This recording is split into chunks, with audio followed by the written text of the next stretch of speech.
አጠቃላይ ያማከለ ጥናት መደረግ አለበት። የሚያሳዝነው ግን ብዙ ገንዘባችን ደግሞ እያለቀም ያለው በጥናት ነው። ሰው ምን ያጥና ምን ይማር እና በምን ያህል በኩ ፕሮፌሽናል ዲቨሎፕመንት ማድረግ አለበት የሚለውን እያወቅ ነው ይጠና ይባላል። ከኤክስኪዩሽን ይልቅ እንደገና ተጠንቶ ዶክመንት ፈጥሮ ወይም ፕሮዲዩስ አድርጎ ከዛ በኋላ ያ ዶክመንት የቱ ጋር ሄደ ሲባል ነገር ሼልፍ ሆኗል ማለት ነው።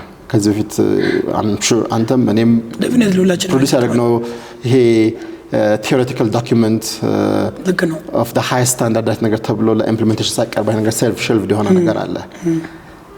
የምንሰራው ነገር አሁን አርጀንሲ አለው። ያ አርጀንሲ ማለት ምንድነው? ቆይ ጠና ብሎ አይት ነገሮችን ወደታች ማስቀመጥ ሳይሆን ቶሎ ተረድተን ያለችን ሪሶርስ ቶሎ ዲፕሎይ አድርገን ነገሮችን ወደ ኤክስኪዩሽን መምራት መቻል አለብን ማለት ነው።